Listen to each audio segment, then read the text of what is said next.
Hello बच्चों, welcome to maths magnetics. तो बच्चों हम क्वाड्रेटिक इक्वेशन कर रहे हैं और अब हमारी बस आज की ही क्लास की ज़रूरत है हमें क्वाड्रेटिक इक्वेशन को कंप्लीट करने के लिए, जिसमें सर्टेन टाइप्स ऑफ क्वेश्चंस हमारे रह गए थे।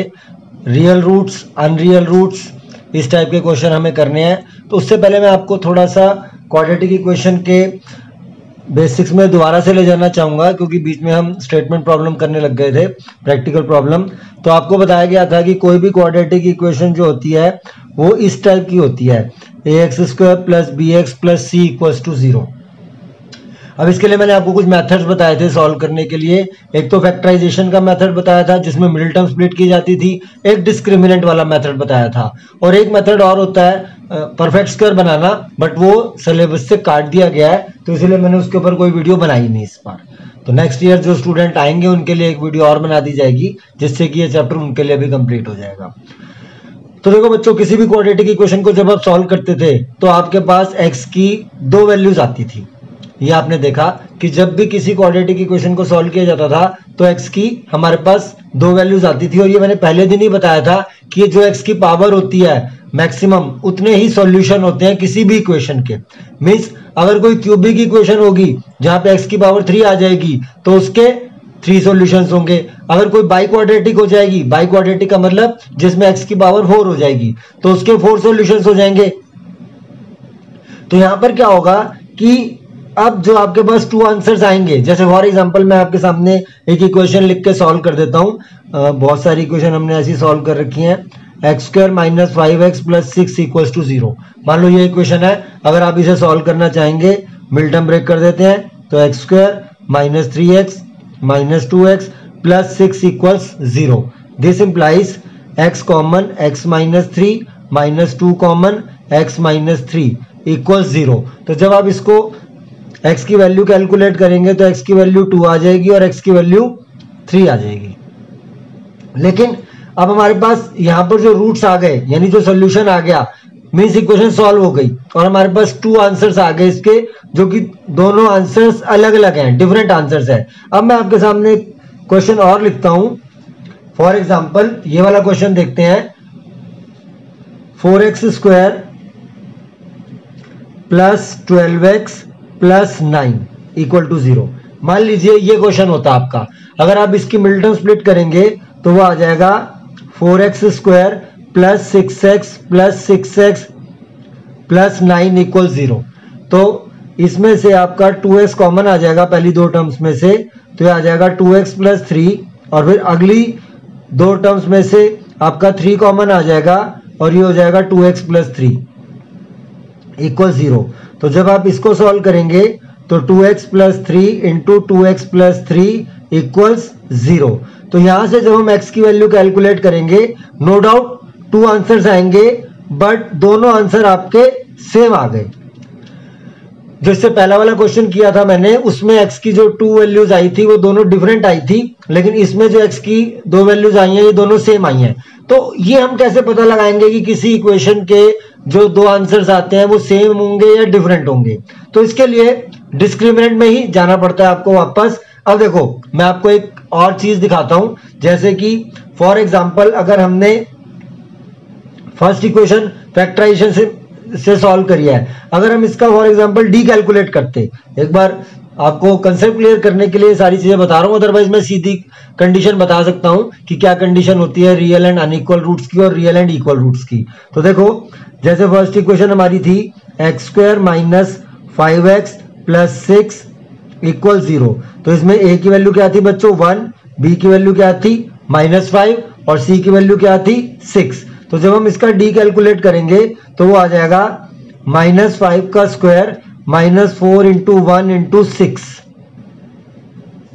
तो बच्चों ये हो जाएगा 25 माइनस 24, दैट इज आपका d1 आ गया। लेकिन यही d अगर मैं अपनी दूसरी वाली इक्वेशन का सॉल्व करूं जिसके रूट्स इक्वल आ रहे थे, तो हम देखते हैं वो किस टाइप का d आता है। तो वो वाली इक्वेशन थी आपकी 4x² plus 12x plus 9 equals 0। तो इसमें a क्या था आपका 4, b क्या था आपका 12 और c क्या था आपका 9। तो यहां पर जब हम d कैलकुलेट करेंगे इसका, तो ये आ जाएगा b² यानी 12 का square minus 4 into 4 into 9 that is 144 minus 144। तो देखो बच्चों इसका डी आया 0। जो हमने पहला क्वेश्चन सॉल्व किया था उसका जिसमें डिफरेंट रूट्स आए थे उसका डी आया था 1। अब जरूरी नहीं कि हमेशा 1 ही आएगा, डी कुछ भी आ जाएगा, लेकिन जो हमने सेकंड इक्वेशन सॉल्व करी जिसके रूट्स इक्वल आए थे उसका डी आया 0। इसका मतलब ये हमारे माइंड में आ गया कि रूट्स अगर डिफरेंट हैं तो उसका डी 0 नहीं आएगा, लेकिन अगर रूट्स इक्वल हैं तो उसका डी हमेशा 0 आएगा। तो अब मैं आपको इसकी कंडीशंस लिख के बता रहा हूं। 3 कंडीशन बनाऊंगा जिसमें 2 कंडीशन होंगी, एक होगा रियल एंड अनइक्वल, एक होगा रियल एंड इक्वल, और एक होगा अनरियल रूट्स। अनरियल रूट्स का मतलब होता है जिसको आप सॉल्व भी नहीं कर सकते, आप उस क्वाड्रेटिक इक्वेशन को सॉल्व भी नहीं कर पाएंगे अगर उसके रूट्स अनरियल होंगे। तो वो किस तरह से पता लगेगा हमारे को अनरियल रूट्स या रियल रूट्स, उसके लिए मैं आपको डिस्क्रिमिनेंट की एक कंडीशन बताता हूं और उसके बाद हम क्वेश्चन स्टार्ट कर देते हैं इसके। तो देखो बच्चों, रूट्स को लेकर हमारे पास 3 पॉसिबिलिटीज बनेंगी। क्या? Number 1, if d is greater than 0। d is greater than 0 means d is positive। अब वो पॉजिटिव वैल्यू कुछ भी हो सकती है, 1/2, 1/4, 9, 13, 19, कुछ भी कह दो, लेकिन d greater than 0 है। तो इस केस में कहा जाता है roots are real and distinct. Distinct का मतलब होता है बच्चों अनइक्वल। डिस्टिंक्ट का मतलब होता है unequal. Second, if d equals to 0, तो उस केस में होता है roots are real and equal. तो देखो रियल वर्ड्स दोनों में आया है, मींस अनइक्वल में भी आया है और इक्वल में भी आया है। तो क्वेश्चन को बड़े केयरफुली रीड करना होगा आपने कि उसने किस टाइप की कंडीशन आपको दी हुई है। तो इसका मतलब अब मैं एक कॉमन कंडीशन बना रहा हूं कि अगर वो आपके सामने लिख दे कि रूट्स आर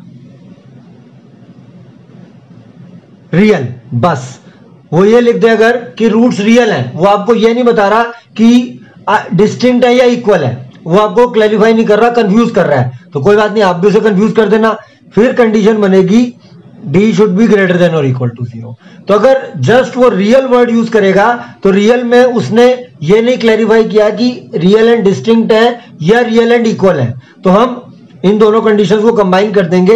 हम दोनों पॉसिबिलिटी अज्यूम कर सकते हैं, कुछ भी हो सकता है, मींस रियल एंड डिस्टिंक्ट भी हो सकते हैं और रियल एंड इक्वल भी हो सकते हैं। तो कंबाइंड कंडीशन बन जाएगी d ग्रेटर देन और इक्वल टू 0। और थर्ड कंडीशन होती है if d is less than 0। d is less than 0 क्या मतलब है बच्चों कि नेगेटिव आ गई d की वैल्यू, तो उस केस में कहा जाता है रूट्स आर नॉट रियल, ऐसे भी कह देते हैं, या ये भी कह देते हैं रूट्स आर इमेजिनरी। अब ऐसा क्यों होता है ये आप 11th स्टैंडर्ड में पढ़ेंगे जाके। वैसे मैं आपको आइडिया दे देता हूं, क्योंकि आपने फॉर्मूला पढ़ा था x is equal to minus b plus minus under root d by 2a। अब क्या होगा जब d नेगेटिव आ जाएगा तो उस केस में आपको नेगेटिव टर्म्स का स्क्वायर रूट निकालना नहीं आता। तो 11 में जब कॉम्प्लेक्स नंबर पढ़ोगे आप उसमें आप उसको सीख लोगे, क्योंकि अभी आप सिर्फ पॉजिटिव टर्म्स का ही स्क्वायर रूट या अंडर रूट कैलकुलेट करते हैं, तो इसलिए वो चीज पॉसिबल नहीं हो पाएगी अभी। तो अगर किसी क्वेश्चन में d की वैल्यू नेगेटिव आने लग जाए तो आप वहां लिख देंगे कि रूट्स आर नॉट रियल, या दूसरे वर्ड्स में रूट्स आर इमेजिनरी। अब हम क्वेश्चन देखते हैं कि इन कंडीशंस को लेके क्वेश्चन किस टाइप से पूछे जाते हैं हमारे से।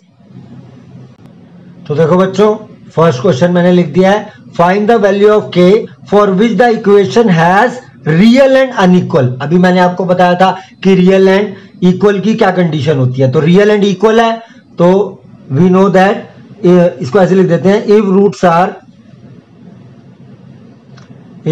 आर रियल एंड इक्वल, तो उस केस में हमें पता है d की वैल्यू इक्वल टू 0 होती है। तो हमें k कैलकुलेट करना है इसमें, तो हम क्या करेंगे d निकालेंगे और उसको 0 के इक्वेट कर देंगे, उससे अपने आप इक्वेशन बन जाएगी, उसको हम सॉल्व कर लेंगे। तो देखो बच्चों, फर्स्ट पार्ट करता हूं, पहले ABC लिख लीजिए। a क्या है a क्या है 9, b क्या है 3k, क्योंकि b क्या होता है मैंने आपको बताया था x का कोफिशिएंट क्या है 3k, और c क्या है 4। तो हम इसका d कैलकुलेट करते हैं, d की वैल्यू आ जाएगी 3k का स्क्वायर माइनस 4 इंटू 9 इंटू 4। तो बच्चों ये आपके पास आ जाएगा 9k² माइनस 144। अब हमने पहले लिख दिया है कि अगर रूट्स रियल और इक्वल होंगे तो d इक्वल टू 0 हो जाएगा। तो अकॉर्डिंग टू क्वेश्चन अब हम लिख देंगे 9k² माइनस 144 इक्वल्स 0। तो बच्चों ये सीधा सीधा सॉल्व हो जाएगा आपका 9k² equals 144। This implies 9k² equals to 144। तो k² की वैल्यू आ जाएगी बच्चों 144/9। दैट इज k² की वैल्यू आ जाएगी, इसको डिवाइड कर लीजिए 16। अब आपको पता है कि जब स्क्वायर हटाते हैं दूसरी तरफ रूट लगाया जाता है और साथ में प्लस माइनस का साइन भी लगाया जाता है। तो प्लस माइनस 16, दिस मीन्स आपका आंसर आ गया +-4। तो देखो सिंपल सा क्वेश्चन था। आप ऐसा क्वेश्चन 1 मार्क में आएगा आपको कि वो कहेगा find the value of k। ऐसा क्वेश्चन 2 में भी आ सकता है, 3 में भी आ सकता है। वो डिपेंड करता है क्वेश्चन किस टाइप की दिया है। इक्वेशन जो आपका है अगर वो simple direct ax² + bx + c = 0 की फॉर्म में दे दी गई है तो फिर वो 1 मार्क में आएगा। लेकिन कई बार इक्वेशन डायरेक्ट नहीं होती, उसको ax² + bx + c = 0 के फॉर्म में लाना पड़ता है। उस केस में फिर ज्यादा मार्क्स का क्वेश्चन हो सकता है वो। तो अब हम इसका सेकंड वाला पार्ट कर लेते हैं, वो देखते हैं कैसे होता है। तो वो क्वेश्चन है kx² - 5x + k = 0। देखो सेकंड पार्ट लिख रहा हूं, kx² - 5x। ये भी सिंपल है, कोई प्रॉब्लम नहीं है इसके अंदर। बस आप ABC लिख लीजिए ताकि आप D इजीली कैलकुलेट कर सकें। तो A की वैल्यू आ गई बच्चों k, B की वैल्यू आ गई -5 और C की वैल्यू आ गई k। अब यहां ध्यान रखना b को +5 मत ले लेना, क्योंकि x के कोफिशिएंट का जो साइन होता है वो भी आपको लेना होता है। हालांकि यहां पर अगर आप माइनस साइन भूल जाओगे आंसर पे तो कोई इफेक्ट नहीं आएगा, क्योंकि -5 का स्क्वायर भी 25 होता है और 5 का स्क्वायर भी 25 होता है। बट एग्जामिनर आपके मार्क्स काट लेगा, क्योंकि उसे लगेगा कि आपको ABC कैलकुलेट करना नहीं आता ढंग से। तो हम इसका D कैलकुलेट करते हैं। तो ये हो जाएगा -5 का स्क्वायर -4 × k। तो बच्चों ये हो जाएगा 25 - 4k², क्योंकि इसमें भी कंडीशन इक्वल रूट्स की है। तो यहां पर भी मैं d को 0 कर दूंगा। तो 25 - 4k² इक्वल्स 0। इसका मतलब आ जाएगा 25 इक्वल्स 4k²। इसका मतलब आ जाएगा k² इक्वल्स 25/4। इसका मतलब आ जाएगा k इक्वल्स +- इसका रूट करोगे तो 5/2। प्लस माइनस मत भूल जाना बच्चों, नहीं तो उसके भी मार्क्स कट जाएंगे। और वैसे भी अगर ये क्वाड्रेटिक है तो 2 ही आंसर आने चाहिए उसके। इस बात से भी समझ सकते हो, या सीधा सा आपको पता है कि जब भी स्क्वायर हटा के रूट लगाते हैं दूसरी साइड पे तो +- लगाते हैं। अब हम नेक्स्ट क्वेश्चन पे आ जाते हैं, वो थोड़ा सा हटके है, बट कंडीशन यही है। लेकिन इतनी इजी इक्वेशंस नहीं है जिसमें कि तुम इजीली सॉल्व कर दो उसको। तो देखो बच्चों ये नेक्स्ट क्वेश्चन है k + 1 x² - 2kx + 2x + 1 = 0। देखो इस बार equation direct ax² + bx + c = 0 के फॉर्म में नहीं थी इन्होंने, इसीलिए मैंने ये क्वेश्चन कराया। अदरवाइज की तरह के 2 क्वेश्चन मैं करा चुका हूं। आपको यहां पर पहले इन दोनों में से x कॉमन लेना पड़ेगा, तभी आप इसमें वैल्यू बता सकते हैं ABC की एग्जैक्ट वैल्यू क्या होगी। क्योंकि कई स्टूडेंट b की वैल्यू -2k लिख देंगे तो उनका गलत हो जाएगा, क्योंकि जब x की 2 टर्म आ जाएंगी, या हो सकता है किसी क्वेश्चन में x² की 2 टर्म आ जाए, तो पहले आप उनको कंबाइन करेंगे। तो देखो ये हो जाएगा k + 1 x²। अब देखो बच्चों तुम्हारी मर्जी है, अगर आप यहां से x कॉमन लेते हैं तो माइनस का साइन भी आपको कॉमन लेना पड़ेगा। और या फिर आप एक काम कर सकते हैं कि इस वाली टर्म को पहले लिख लीजिए, उस वाली टर्म को पीछे लिख दीजिए, तो गलती के चांसेस बिल्कुल खत्म हो जाएंगे आपके। तो देखो मैं कैसे करता हूं, 2x - 2kx + 1 = 0। अब जब आप कॉमन निकालेंगे तो नेगेटिव साइन कॉमन नहीं निकलेगा, इसीलिए साइन चेंज करने की जरूरत नहीं रहेगी आपको ब्रैकेट के अंदर की। तो यहां से मैंने इसमें से x कॉमन निकाल लिया। आप 2 मत लीजिए, वैसे 2 कॉमन निकल रहा है, 2 कॉमन लेंगे तो और दिक्कत बनेगी आपके लिए। तो अगर हम x की वैल्यू कॉमन निकाल लेते हैं बच्चों, तो क्या बच जाएगा अंदर, देखो ये हो जाएगा 2 - 2k, ठीक है, और +1 = 0। बस अब हमारा ABC निकल जाएगा इसमें, और मैं D कैलकुलेट करूंगा उसके बाद। तो देखो बच्चों अगर आपको ABC निकालना है तो A की वैल्यू क्या है ए क्या होता है बच्चों, एक्स स्क्वायर का कोफिशिएंट, तो ए की वैल्यू आ गई k प्लस 1, बी की वैल्यू आ जाएगी 2 माइनस 2k और सी की वैल्यू आ जाएगी 1। तो हम इसका डी कैलकुलेट करते हैं, तो डी पता है आपको बी स्क्वायर माइनस 4ac होता है, तो 2 माइनस 2k का whole square minus 4 into k plus 1।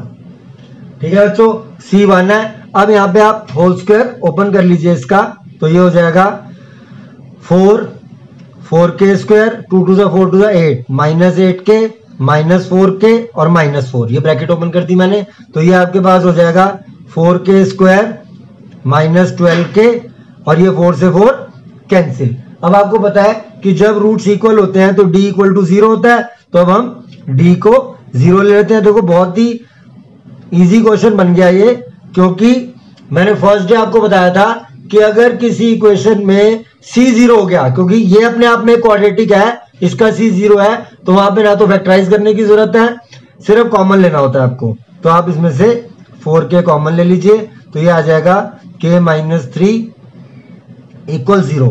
तो इसका मतलब बच्चों यहाँ आ जाएगा k इक्वल टू 0 और k इक्वल टू 3, ये आंसर आ गया आपका। तो देखो ये एडजस्टमेंट की जरूरत थी, अगर ये बिना एडजस्टमेंट किए आप क्वेश्चन करने की सोचेंगे तो गलत हो जाएगा। कई बार स्टूडेंट यहाँ से डायरेक्ट कॉमन ले लेता है, मैंने इसको पहले रिवर्स करके लिख दिया, क्योंकि मैंने देखा है स्टूडेंट जब माइनस कॉमन निकालता है तो ब्रैकेट बनने के बाद साइन चेंज करना भूल जाता है, तो उस सिचुएशन को अवॉइड करने के लिए मैंने इसे रीअरेंज करके लिखा और बाद में कॉमन निकाला।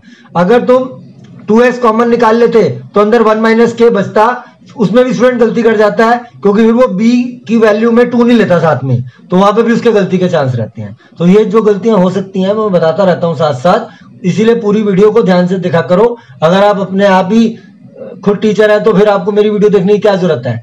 आप एक एक चीज ध्यान से समझिए, और बल्कि लिखो भी मत, पहले एक बार वीडियो देख लो पूरी, उसके बाद आप क्वेश्चन लगाने शुरू करो। तो हम नेक्स्ट क्वेश्चन पे आ जाते हैं। तो देखो बच्चों ये भी इसी टाइप का क्वेश्चन है, for what value of k the roots of the quadratic equation are equal.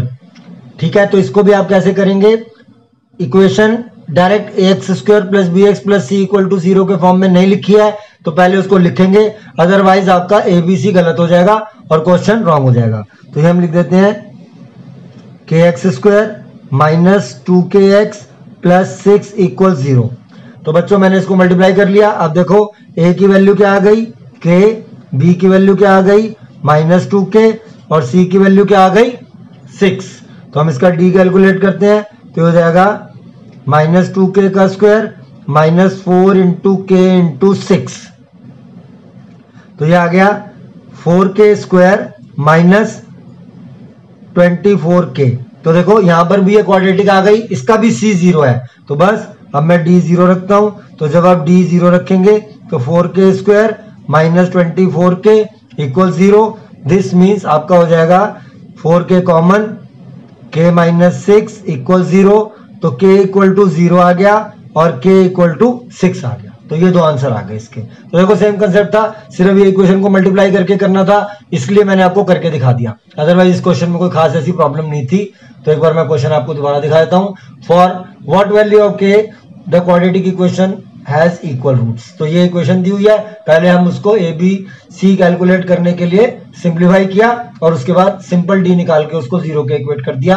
अब हम एक क्वेश्चन और करते हैं इस टाइप का।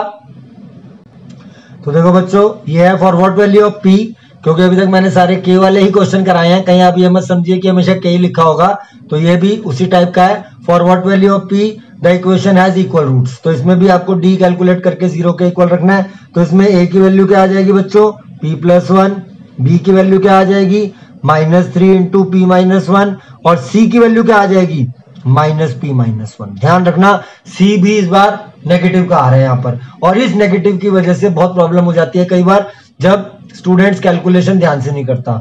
तो हम इसका b कैलकुलेट करते हैं, b स्क्वायर माइनस 4ac, तो b क्या है माइनस 3 इंटू p माइनस 1 और इसका square minus 4 p plus 1 into, देखो ये टर्म नेगेटिव है और आपको पता है जब ये टर्म नेगेटिव है तो ये भी नेगेटिव है, नेगेटिव इंटू नेगेटिव पॉजिटिव, तो मैं यहाँ पॉजिटिव कर देता हूं और यहाँ पर मैं इसको p माइनस 1 कर देता हूं। तो इतना क्लियर हो गया होगा अब तक। ये हो जाएगा देखो माइनस 3 का स्क्वायर प्लस 9 और ये p माइनस 1 का whole square plus 4 p plus 1 into p minus 1। अब बच्चों यहाँ पर मैंने देखा है स्टूडेंट्स को कि उनको होल स्क्वायर ओपन करने की बड़ी जल्दी रहती है, बट मैं नहीं करूंगा क्योंकि यहाँ कॉमन निकल रहा है p-1 इन दोनों में से, इसलिए मैं कॉमन निकालूंगा। हालांकि आप होल स्क्वायर ओपन करके करोगे तब भी सही होगा आपका, लेकिन अननेसेसरी कैलकुलेशन बढ़ जाएगी। तो मैं यहाँ पे p-1 कॉमन ले लेता हूं, तो ये क्या बच जाएगा बच्चों 9 इंटू p-1 और प्लस 4 इंटू p+1। इतना समझ आ गया होगा। अब हम आगे चलते हैं, तो p-1 9p-9 और प्लस 4p+4, तो ये हो जाएगा आपका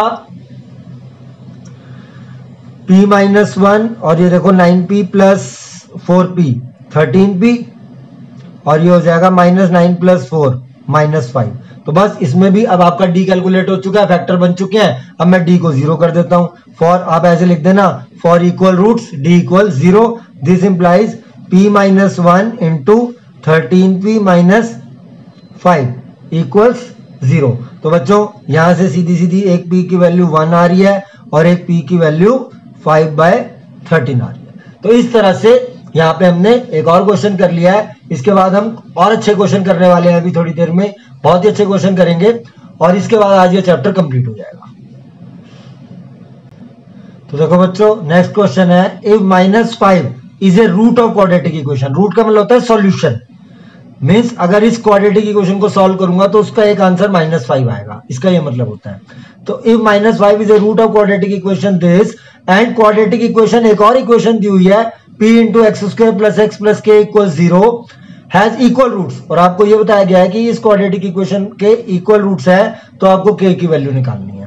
तो देखो कैसे करेंगे, अगर मान लो ये ऊपर वाली लाइन ना दी हो, सिर्फ ये कह दिया जाए कि इस क्वाड्रेटिक इक्वेशन के इक्वल रूट्स है, k की वैल्यू फाइंड करो, तो आप k की वैल्यू निकाल तो सकते हो बट उसमें p आ जाएगा। इसका मतलब क्या है कि पहले मुझे p की वैल्यू कैलकुलेट करनी है, और वो p की वैल्यू कैलकुलेट करने के लिए ही उसने हमें ऊपर कंडीशन दी हुई है ये। तो मैंने आपसे पहले भी बताया कई बार कि कोई भी क्वाड्रेटिक इक्वेशन में से जो x की वैल्यू आती है, अगर वो उसका सॉल्यूशन होती है तो उसको उसमें पुट किया जा सकता है। तो आप इस क्वेश्चन को ऐसे लिखेंगे, as -5 is a root of 2x² + 5x - 15 = 0, this implies आप इस इक्वेशन में x की जगह -5 पुट कर सकते हैं क्योंकि ये इसका रूट है, ये इसका सोल्यूशन है। तो ये हो जाएगा 2 × -5² प्लस p × -5 और -15 = 0। दिस इंप्लाइज बच्चों ये हो जाएगा 25 × 2 50 और 50 - 15 35 और ये -5p = 0। हम इक्वल 0 क्यों लिख रहे हैं, क्योंकि वो तो इक्वेशन में ही था इक्वल टू 0। तो यहां से बच्चों p की वैल्यू सॉल्व होके आ गई आपकी 7, बस p की वैल्यू 7 आ गई। अब मैं क्या करूंगा, ये p की वैल्यू दूसरी वाली इक्वेशन में पुट कर दूंगा पहले ही। तो हम इसको उसमें पुट कर देते हैं, तो अब आपका क्या क्वेश्चन बन जाएगा, यहां देखिए, तो ये हो जाएगा 7 × x² + x और plus k = 0, this implies 7x² + 7x + k = 0। तो बच्चों अब ये वही क्वेश्चन बन गया जो मैंने आपको पहले कराए हैं। क्या ये क्वेश्चन लिख के क्या देगा, find the value of k such that roots of the quadratic equation are equal. तो इसमें भी वही बात है, बट पहले हमें p निकालना पड़ गया, किस कंडीशन से कि -5 उसका रूट है। और ये बात हमेशा याद रखना कि जो भी रूट गिवन होगा वो वैल्यू हम गिवन इक्वेशन में पुट कर सकते हैं हमेशा। तो यहां पर अब मैं a कितना हो गया बच्चों 7, b कितना हो गया 7 और c कितना हो गया k। अब मैं d कैलकुलेट करता हूं इसका, तो देखो d क्या आ जाएगा आपका,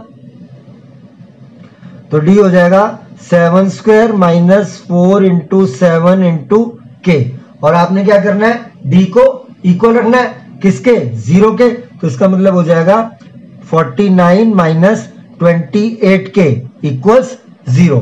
तो यहां से आप k की वैल्यू निकाल सकते हैं, कितनी आ जाएगी बच्चों, ये उधर जाएगा तो 49/28 और ये 7 के टेबल पे डिवाइड हो रहा है, तो k की वैल्यू आ जाएगी 7/4। तो देखो सिंपल क्वेश्चन था, बस आपको ये ध्यान रखना था कि अगर -5 उसका रूट है तो पहले हम उसमें पुट करके p निकाल लेंगे, बाद में p की वैल्यू पुट कर देंगे और वो नॉर्मल क्वेश्चन बन जाएगा। तो ऐसे ट्विस्टेड क्वेश्चन एग्जाम में आते रहते हैं। अब हम एक ऐसा ही क्वेश्चन और देखते हैं। तो देखो बच्चों ये है, if x = 2 and x = -3 are roots of the quadratic equation, यानी ये भी उसके रूट्स हैं, यानी ये भी उसके सॉल्यूशन है। इसका मतलब बारी बारी मैं एक बार इस इक्वेशन में x की जगह 2 पुट करूंगा और फिर एक बार x की जगह -3 पुट करूंगा, और वो कह रहे हैं find the values of a and b। तो as x equal to 2 and x equal to -3 are roots of the equation, तो देयरफॉर आप क्या लिख सकते हैं, आप इसमें x की जगह 2 पुट करेंगे तो बच्चों क्या हो जाएगा 4a, क्योंकि जब यहाँ 2 पुट करोगे 2 का स्क्वायर क्या होगा 4a प्लस यहाँ 2 पुट करेंगे तो 14 और प्लस b इक्वल्स 0। ऐसे ही -3 भी इसका रूट है, तो यहाँ -3 पुट करेंगे, -3 का स्क्वायर क्या हो जाएगा बच्चों 9a, -3 का स्क्वायर हो जाएगा 9a और ये हो जाएगा -21 और प्लस b। तो आपको क्वेश्चन में पढ़ो a और b कैलकुलेट करना था, तो ये दो इक्वेशन बन गई। मतलब अब हमारा ये क्वेश्चन दो लीनियर इक्वेशन का बन गया है, जैसे हम दो लीनियर इक्वेशन को सॉल्व करते थे। तो देखो यहाँ पे ऑलरेडी b के कोफिशिएंट्स इक्वल है, तो मुझे सीधा साइन चेंज करना है और कुछ भी नहीं करना है। तो देखो मैं साइन चेंज करता हूं, ये कैंसिल हो गया, तो ये क्या हो जाएगा आपका -5a और ये क्या हो जाएगा +35 इक्वल्स 0। ये इक्वेशन बन गई। तो यहां से a की वैल्यू आ जाएगी आपकी 7, क्योंकि 35 उधर जाएगा, माइनस से माइनस कैंसिल हो जाएगा और फिर 5 से डिवाइड हो जाएगा। तो a की वैल्यू 7 आ गई। अब सिंपली ये a की वैल्यू दोनों में से किसी भी इक्वेशन में पुट कर लो, तो हो जाएगा 4 इंटू 7 वो टोटल 28 हो जाएगा। तो हम इधर से 4 को कैंसिल यहाँ हटा देते हैं। मैंने 4 इंटू 7 28 कर लिया, plus 14 plus b equal 0। This implies b की वैल्यू आ जाएगी आपकी -42। तो ये देख लो कितना सिंपल क्वेश्चन था। बस आपको ये कंसेप्ट याद रखना है कि अगर कोई भी टर्म किसी भी इक्वेशन का रूट है, ये तो लीनियर इक्वेशन पे भी वैलिड है रिजल्ट, बट वहां पे रूट वर्ड यूज नहीं करते, वहां पे ये कह देते हैं कि ये इसका सॉल्यूशन है। तो अगर वो सॉल्यूशन होता है तो वो उसमें उसकी वैल्यू x और y की जगह पुट की जा सकती है। तो यहाँ पर ये आंसर आ गया। अब एक क्वेश्चन और देखते हैं और उसके बाद एक सबसे मेन क्वेश्चन जो लास्ट में करूंगा मैं, वो इतना अच्छा क्वेश्चन है कि अगर वो एग्जाम में आ गया और आपने अगर पहले ना किया हुआ तो फिर आपसे होने में दिक्कत हो जाएगी। पहले एक क्वेश्चन कर रहा हूं और उसका अगला क्वेश्चन सबसे इंपॉर्टेंट है। तो देखो बच्चों, अब तक मैंने सारे क्वेश्चन इक्वल रूट से कराए हैं, रियल एंड इक्वल के कराए हैं। अब ये क्वेश्चन है जिसमें real and distinct word given है, यानी यहां पर जो कंडीशन होगी वो चेंज होगी। आप इसमें क्या करेंगे, आप इसमें करेंगे as roots are real and distinct. वो रियल एंड अनइक्वल भी यूज कर सकता है word, real and distinct, real and distinct, therefore d should be greater than 0। इस बार सिर्फ लगाओगे d ग्रेटर देन 0, क्योंकि अगर वो सिर्फ रियल यूज करता तो आप लगाते d ग्रेटर देन और इक्वल टू 0। अब आप लगाओगे d ग्रेटर देन 0, तो हम इसमें भी d कैलकुलेट करते हैं। तो a क्या है बच्चों, a है 2m, b क्या है -2 इंटू 1 प्लस 2m और c क्या है 3 प्लस 2m। तो देखो ये हमने ABC लिख लिए। अब हम D कैलकुलेट करते हैं। तो D क्या हो जाएगा b square that is -2 into 1 plus 2m का होल स्क्वायर -4। A क्या है बच्चों 2m और C क्या है 3 प्लस 2m। तो अब हम इसका पहले होल स्क्वायर ओपन कर देते हैं और यहाँ मल्टीप्लीकेशन कर देते हैं। तो ये आपके पास हो जाएगा -2 का स्क्वायर 4 और 1 प्लस 2m का होल स्क्वायर, 4 2 जा 8m इंटू 3 प्लस 2m। तो ये आ जाएगा बच्चों आपका 4 1 plus 4m square plus 4m और माइनस ये हो जाएगा आपका 24m और माइनस 16m स्क्वायर। ये मैंने माइनस अंदर मल्टीप्लाई किया इसलिए साइन चेंज हो गया। तो ये आपके पास आ जाएगा 4 plus 16m square plus 16m minus 24m minus 16m square. तो आपका 16m स्क्वायर से 16m स्क्वायर कैंसिल हो गया। तो ये आपके पास आ जाएगा, देखो बच्चों ये आ गया 4 और माइनस 8m।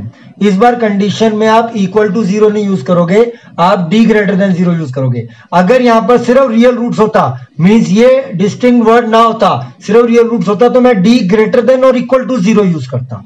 तो ये आ जाएगा 4 minus 8m is greater than 0। बच्चों अब आप जरा इधर केयरफुल हो जाओ, यहां पे गलती होती है आगे जाकर।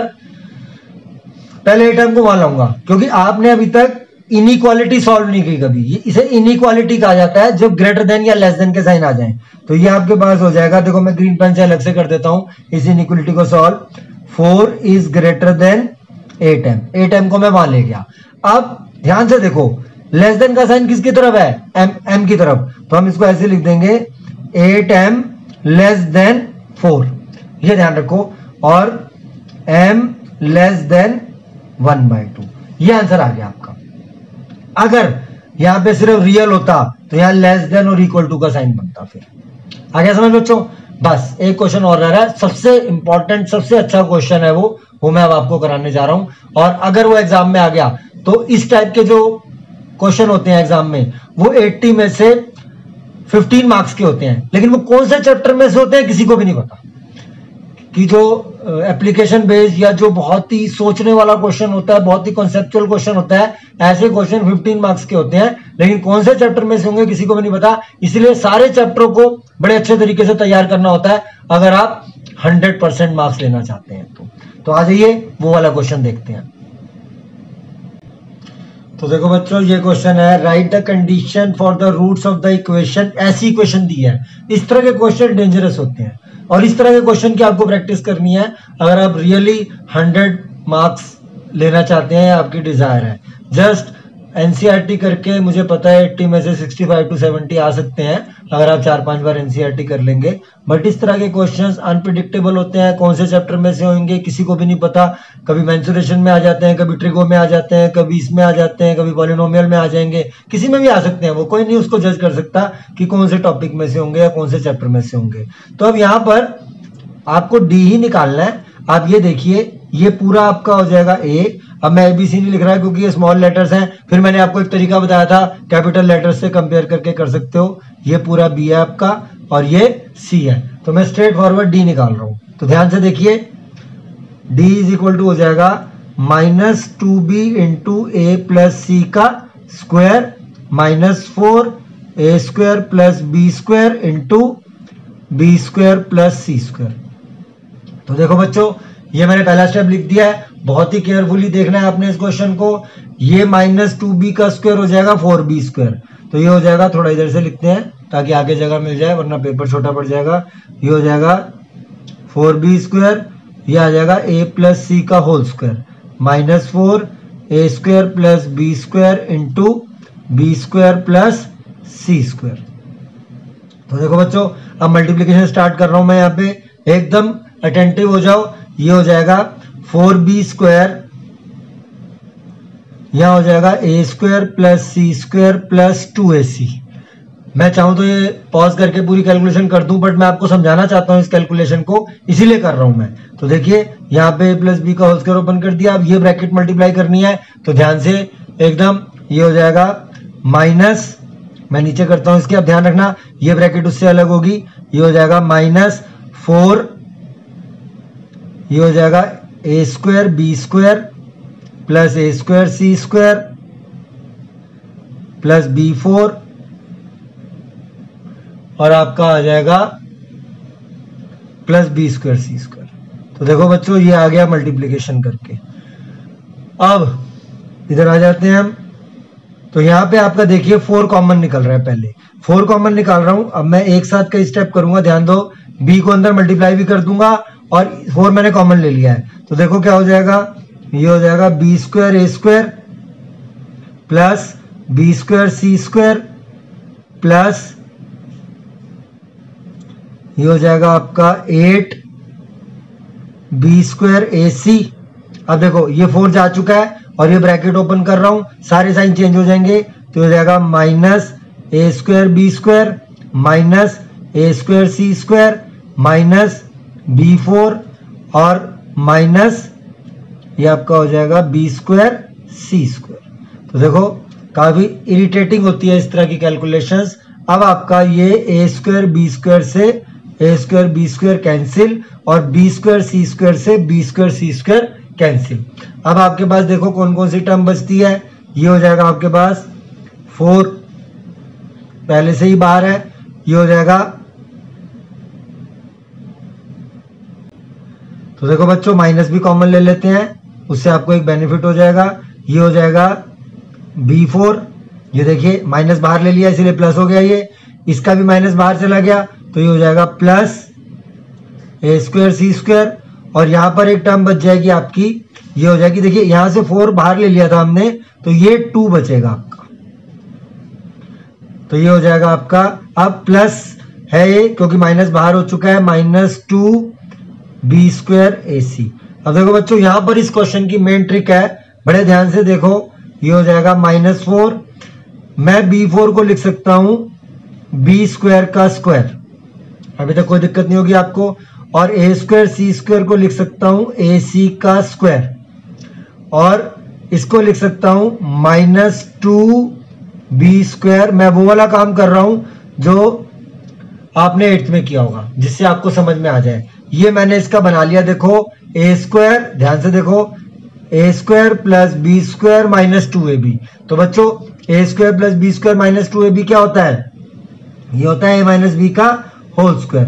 तो ये हो जाएगा B square minus A C का होल स्क्वायर। अब क्वेश्चन की कंडीशन वही है कि रूट्स इक्वल हैं, तो मुझे इसमें d को 0 के इक्वेट करना है, तो आप लिख दोगे as the roots are equal therefore d equals to 0। This means -4 B square minus A C का होल स्क्वायर इक्वल्स टू 0।